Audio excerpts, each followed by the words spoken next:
हम दोनों आपको प्रभु यीशु मसीह के नाम से आशीषित करते हैं। आज का वचन आपकी जिंदगी में 100 का 100 गुना फलों को लेके आए।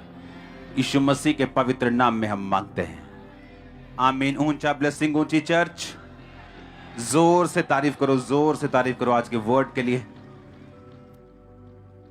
जोर से जोर से जोर से खुदावंद की आत्मा के लिए तारीफ करो, जोर से। मेरा ये बिलीव है कि परमेश्वर एक नेक्स्ट लेवल के लिए आपको तैयार कर रहा है राइट नाउ।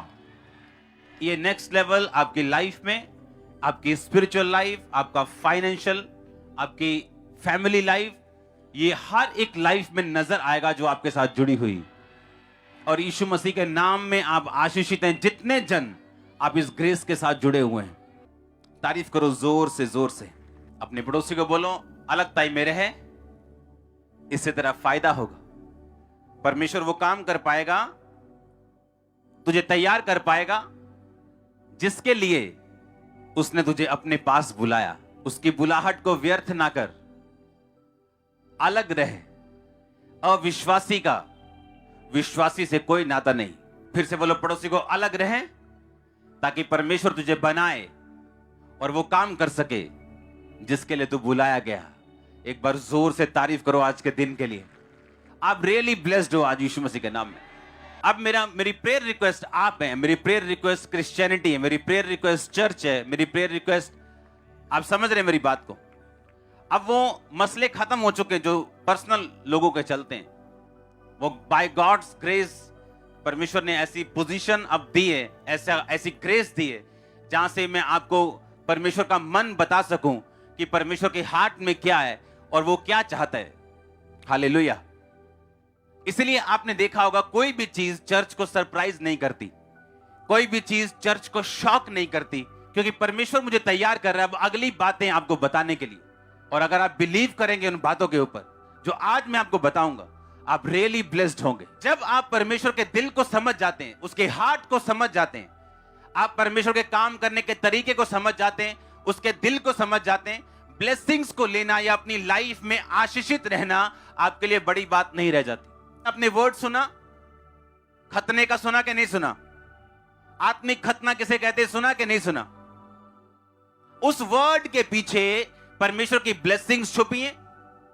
उस वर्ड के पीछे ही आपकी सारी सक्सेस, आपकी सफलता छुपी है। आप जानते हैं बाइबल में परमेश्वर मोआबियों से और अम्मोनियों से नफरत करता रहा और राजाओं को, अपने अभिषिक्त राजाओं को कहता रहा, उनको मार दो, उनके पशु भी मार दो। किसी को उसका मतलब नहीं मालूम था कि ऐसा परमेश्वर उनसे नफरत क्यों करता, क्योंकि मोआबी जो थे वो एक स्त्री के अपने बाप के साथ सोने से पैदा हुए थे। इसलिए परमेश्वर मोआबी लोगों से नफरत करता था क्योंकि वो पाप से पैदा हुए थे। और अगर आप उसकी स्टोरी समझें, वो कौन औरतें थी जिन्होंने इनको पैदा किया था, वो औरतें थी जो सदोम अमोरा के पास रहती थी। उनका बाप तो क्रिश्चियन था, पर एक अलर्ट, एक आत्मिक और एक सेंसिटिव क्रिश्चियन नहीं था। अगर वो अलर्ट होता तो कभी भी अपने बच्चों को, अपने परिवार को एक ऐसे माहौल में नहीं रखता जहां पे अनैतिकता, गे बनना, लेस्बियन बनना, शराब पीना, गुंडागर्दी करना और सब तरह के बुरे काम करना एक फैशन था। क्योंकि जहां वो रहते थे वो देश इन पापों में फंस चुका था। अब वो लड़कियां जो क्रिश्चियन थी तो भी इन पापों में क्यों फंस गईं? क्योंकि ऐसा नहीं हो सकता कि आप हर वक्त पापियों के पास रहें और आप पर उनका असर ना हो। कितने मेरी बात को समझ रहे हैं? अगर लूत अलर्ट होता, अपने परिवार को वहां से दूर ले जाता, क्योंकि अनैतिकता का असर उसके परिवार पर हुआ। दिल का खतना, अपने आप को अलग रखना। जब आप अलग रखेंगे आपको पेन्स होंगी, दर्द होगी, अकेलापन होगा। आप दुनिया की तरह नहीं जी पाएंगे, पर वो आपको बचा के रखेगा, वही आपको फायदे में रखेगा और वही उन वायदों को पूरा करने में आपकी मदद करेगा जो परमेश्वर ने आपके साथ किए हैं। बाइबल में परमेश्वर ने कहा, अब्राहम जो वायदे मैंने तेरे साथ किए मैं उन्हें तब तक पूरा नहीं कर सकता जब तक तू खतना नहीं कराएगा। और बाइबल कहती जैसे ही उसका खतना हुआ परमेश्वर ने अपने वायदे को पूरा किया। आपका आत्मिक खतना होता है आज, शारीरिक नहीं। क्या आप आत्मिक खतने में हैं? क्या अब भी, या आप सिर्फ लूत के जैसे क्रिश्चियन हैं जो खुद तो परमेश्वर को मानता है लेकिन उसे इतनी टेंशन नहीं है कि वो अपने घराने का, अपने आसपास के माहौल का भी ध्यान रख सके और उनको बचा सके। अगर आप परमेश्वर की बातों को ध्यान दें तो परमेश्वर ने एक वचन में लिखा अब्राहम के साथ कि मैं अब्राहम को आशीष दूंगा, क्योंकि मैं ये जानता हूं कि अब्राहम सिर्फ खुद ही नहीं पर अपने आने वाली जनरेशंस, अपने बच्चों को भी ये आज्ञा देगा कि वो यहोवा के मार्गों के ऊपर दृढ़ और अटल बने रहें। ये कारण था अब्राहम की ब्लेसिंग का, वो खतने में था। ये कारण था अब्राहम की ब्लेसिंग का। जब हम ऐसी संगति में होते हैं जो लोग परमेश्वर के करीब हैं और मन का खतना कर चुके, वो लोग चाहे कम बुद्धिमान भी हों तो भी मरते नहीं, चाहे वो कम स्पिरिचुअल भी हों तो भी मरते नहीं। आप जानते हैं जो अब्राहम और सारा की जो नौकरानी थी, बाइबल कहती है हाजिरा, अब्राहम ने जब उसे निकाला, परमेश्वर ने कहा इन्हें निकाल दे, और अब्राहम ने उसको पानी और रोटी दी और निकाल दिया, और वो एक जगह जाके रोने लगी। और परमेश्वर का दूत उसे पता क्या बोलता है? कहता मैंने उस लड़के की प्रार्थना सुनी, तेरा रोना नहीं मैंने देखा, तू रो रही मैंने ये नहीं देखा। बाइबल कहती वो इसलिए रो रही थी कि अब मेरा लड़का मर जाएगा। दूत ने कहा नहीं, मैंने उस लड़के की प्रार्थना सुनी। पता है क्यों? क्योंकि वो लड़का खतना किया एक फैमिली का हिस्सा था, अब्राहम का एक हिस्सा था। उसे मालूम था अब्राहम कैसे प्रार्थना करता है, अब्राहम कैसे जब दिक्कत में होता है तो क्या करता है, जब मुश्किल में होता है तो कैसे प्रार्थना करते हैं। उसको देखकर उसको प्रार्थना करनी आती थी और वही उसकी जिंदगी के बचने का कारण बन गई। कितने मेरी बात को समझ रहे हैं? चाहे उस समय शारीरिक रूप से उसका खतना ना हुआ हो, लेकिन वो एक ऐसे धार्मिक परिवार में था जहां उनको प्रार्थना करना और परमेश्वर को प्रसन्न करना आता था। हालेलुया। अगर हम चाहते हैं हमारे वायदे पूरे हों जो खुदावंद ने हमारे साथ किए हैं, तो हमें खतने वाली जिंदगी को बिताना पड़ेगा। और हमारा खतना अब शारीरिक नहीं, बोलो मन का है। ऊंची आवाज में बोलो, बोलो पड़ोसी को, फिर से बोलो मन का खतना कर। आमीन। आप जब मन का खतना करते हैं, आप फिर उन दोस्तों के साथ बेस्ट फ्रेंड नहीं रह सकते, आप उन लोगों के साथ नहीं रह सकते जिनका परमेश्वर के साथ कोई लेना देना नहीं है। आप अंधेरे के लोगों के साथ संगति नहीं कर सकते, आप उनके बेस्ट फ्रेंड नहीं बन सकते। आपकी एक अलग लाइफ होती। जैसे शारीरिक खतना दर्द वाला होता था, वैसे आत्मिक खतना भी दर्द वाला होता है। लेकिन जिन्होंने दर्द नहीं सही और दर्द ना हो इसलिए खतना नहीं करवाया, तब शरीर का और अब आत्मा का या मन का वो लोग कभी सक्सेसफुल नहीं हुए। हालेलुया। परमेश्वर ने आपको सफल होने के लिए बुलाया। उसने आपको फालतू में नहीं बुलाया, उसने अपना लहू फालतू में नहीं बहाया, उसने आपको किसी काम को करने के लिए बुलाया। और ये परमेश्वर का प्लान आपकी लाइफ में पूरा होगा अगर आप मन का खतना करके चलेंगे। तो आप जानते बहुत सारी चीजें आपकी लाइफ में सॉल्व होती जब आप स्पिरिचुअल लाइफ में एक कदम आगे बढ़ाते हैं। जिस चीजों ने शारीरिक रूप से आपको फंसाया हुआ, चाहे वो फाइनेंशियल ट्रबल हो, चाहे वो फैमिली ट्रबल हो, शारीरिक ट्रबल हो, आत्मिक ट्रबल हो, किसी भी तरह की मुश्किल हो, वो हर एक मुश्किल का हल आपकी स्पिरिचुअल लाइफ में जब आत्मिक जिंदगी में आप अगला कदम रखते हैं, आपका वो हल होना अपने आप शुरू होता है। आपको मालूम क्या? हर एक शारीरिक ट्रबल का, हर एक शारीरिक मुश्किल का हल आत्मा में आगे बढ़ना है। इसलिए शैतान आगे नहीं बढ़ने देता। व्यभिचार में फंसाएगा, चीजों में फंसाएगा, फालतू चीजों में उलझाएगा, क्योंकि उसे मालूम है हर एक चीज का हल आत्मा से शुरू होता है। आप जितनी मर्जी कोशिश कर लो, आप सेब पैदा नहीं कर सकते, लेकिन उस बीज के अंदर से सेब निकलेगा। ये रूल है। जब आप एक कदम आगे रखते हैं आत्मिक जिंदगी में, ऑटोमेटिकली आपकी दूसरी मुश्किलें और ट्रबल, चिंताएं और बोझ परमेश्वर उन्हें हल्का करना शुरू करता है, क्योंकि वो चाहता है कि आप आत्मा में आगे बढ़ें। और आत्मा में आगे बढ़ने के लिए जितनी दिक्कतें आपको होंगी, अगर आप जेन्युइन हैं और अपनी जगह से नहीं हटेंगे और लगातार खड़े रहेंगे, तो वो उन दिक्कतों को भी दूर करेगा, वो खुद दूर करेगा। अगर आप जेन्युइनली दिखाएंगे और लगे रहेंगे और खड़े रहेंगे और अड़े रहेंगे, मोस्टली लोग, मैंने देखा अपनी लाइफ के एक्सपीरियंस में, तब गिरते हैं जब उनका ब्रेक थ्रू या उनकी ब्लेसिंग बहुत नजदीक होती। शैतान को पूरा तो नहीं मालूम होता, लेकिन उसे कुछ स्मेल आती, और तब उन दिनों में वो ज्यादा जोर लगाने की कोशिश करते हैं जब आपकी ब्लेसिंग नजदीक होती। और अगर उस टाइम को आप पार कर गए, वो टेंशन का हो, बीमारी का हो, मुश्किलों का हो, नेक्स्ट लाइफ आपका वेट कर रही होगी बाहें खोल के। ओ आमीन, आमीन ऊंचा चाहिए चर्च। आप ब्लेस हैं यीशु मसीह के नाम में, आमीन ऊंचा दो आशीष आपकी। आप तैयार हैं स्पिरिचुअल लाइफ में आगे बढ़ने के लिए?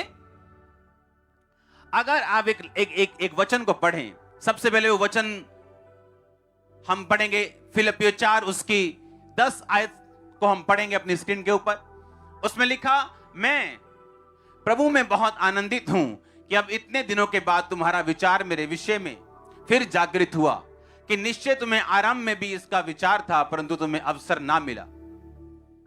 अब यह नहीं कि मैं अपनी घटी के कारण यह कहता हूं, क्योंकि मैंने ये सीखा है कि जिस दशा में हूं उसी में संतोष करूं। 13 आयत, जो मुझे सामर्थ्य देता है उसमें मैं सब कुछ कर सकता।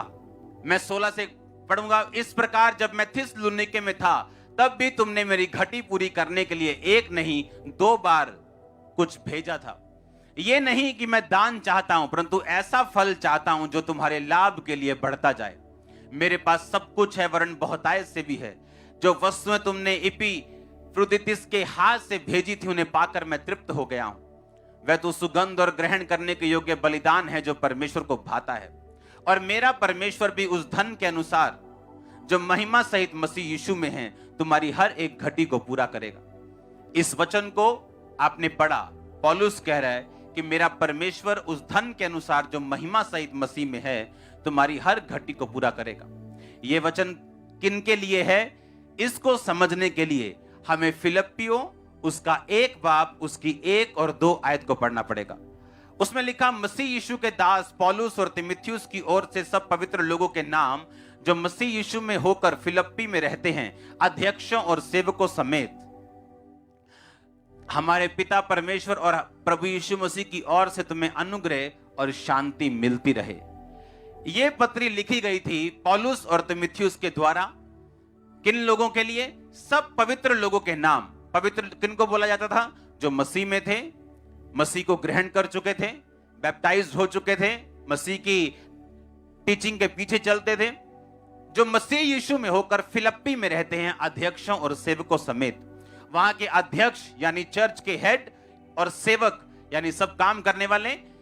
पौलुस ने कहा, मेरे और तीमुथियुस की ओर से सब पवित्र लोगों के नाम जो फिलिप्पियों में रहते हैं, वहां के पास्टर्स और डीकन्स के समेत।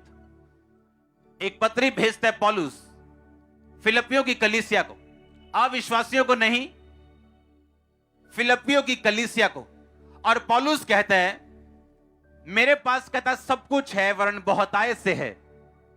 और बाइबल ऐसा कहती, इस कलीसिया ने पौलुस की सेवकाई में 2 बार एक बड़ा बीज बोया था, जब कोई भी उस समय उसकी सेवकाई में फाइनेंशियली सपोर्ट करने के लिए रेडी नहीं था।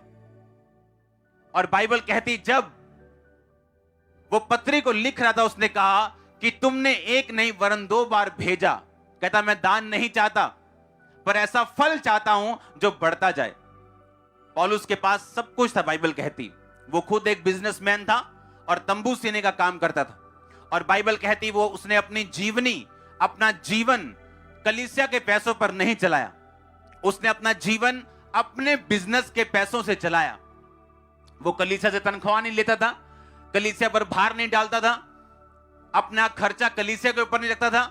और बाइबल कहती, उसने कलीसियाओं को लिखा कि मैंने एक बाप की तरह, जिस तरह बाप कमाकर अपने बच्चों का पालन पोषण करता है, मैंने भी बाप की तरह खुद कमाया और तुम्हारा पालन पोषण किया। पर पौलुस की सेवकाई में जब सेवकाई के काम होते थे, बाइबल कहती कलीसियाएं उसके जीवन में बोती थी, और पौलुस उस चंदे से जो काम परमेश्वर बोलता था, वो काम वो करता था। और इसीलिए पौलुस ने 19 आयत में लिखा कि अब मेरा परमेश्वर उस धन के अनुसार जो महिमा सहित मसीह यीशु में है, तुम्हारी हर घटी को पूरा करेगा। अब ये वचन बहुत से लोग क्लेम करते हैं कि परमेश्वर तू अब मेरी हर घटी को पूरा करेगा उस धन के अनुसार जो महिमा सहित मसीह यीशु में है। बल्कि ये वचन सब लोगों के लिए नहीं, ये वचन उन लोगों के लिए था और है अब भी, जो लोग ये विश्वास करते हैं कि हमें परमेश्वर के किंगडम के लिए हमें बोना चाहिए। दूसरी बात, शैतान कभी भी आपको मौका नहीं देगा कि आप बो सकें, कभी भी। आज मैंने क्रिश्चियनिटी में एक बात सीखी, आप किस लेवल पे रहना चाहते हो, वो स्पिरिचुअल हो, वो फाइनेंशियल हो, ये परमेश्वर पे निर्भर नहीं करता, ये आप लोगों पे निर्भर करता है। आप किस लेवल पे रहना चाहते हो, वो फाइनेंस का हो, लाइफ का हो, ये परमेश्वर पे डिपेंड नहीं करता, बोलो हम पे डिपेंड करता है। उत्पत्ति 26 को हम पढ़ेंगे, उसकी एक आयत को। इसमें लिखा, और उस देश में अकाल पड़ा, और यह पहले अकाल से अलग था जो अब्राहम के दिनों में पड़ा था। सो इजहाक गरार को पलिश्तियों के राजा अबीमेलेक के पास गया, और यहोवा ने इजहाक को दर्शन दिया और कहा, मिस्र में मत जा, जो देश मैं तुझे बताऊं उसी में रह। 12 आयत को मैं पढ़ूंगा। फिर इजहाक ने उस देश में जोता और बोया, और उसी वर्ष में 100 गुना फल लाया, और यहोवा ने उसको आशीष दी। वह बढ़ा और उसकी उन्नति होती चली गई, यहां तक कि वह अति महान पुरुष हो गया। अगर आप मौके का इंतजार करेंगे कि कब मौका आए, मेरे पास कुछ हो तो परमेश्वर के लिए कि मैं कुछ कर सकूं, आप कभी नहीं कर पाएंगे। बाइबल कहती, इजहाक उस देश में जहां अकाल पड़ चुका था, उसने उस देश में बोया परमेश्वर के कहने के अनुसार, और 100 गुना फल लेके आया। जब हमारे दिल में परमेश्वर के लिए बोझ नहीं, तो जो वो कहता है कि जो तू बोएगा वो तू काटेगा। मैंने अपनी लाइफ में उन लोगों के हल जल्दी होते देखे जो लोग सेवकाई के साथ जुड़े हुए या खुद सेवा में।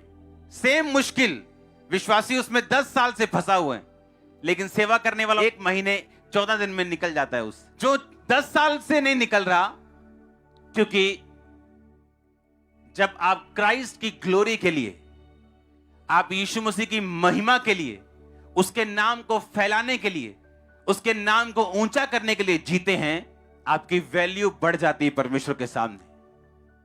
और जब आपकी क्राइस्ट की निगाहों में वैल्यू बढ़ जाएगी, आप पुकारेंगे, वो आपकी सुनेगा। आप जानते हैं ये सीक्रेट है, आपकी वैल्यू वर्थ कितनी है परमेश्वर की निगाह में, क्या वैल्यू है आपकी खुदावंद की निगाह में, क्या कंट्रीब्यूशन है आपका परमेश्वर के कामों में। अपने हाथों को उठा के बोलो हालेलुया, और बोलो मैं मन का खतना करता हूं, अलगताई में जीने का वायदा करता हूं।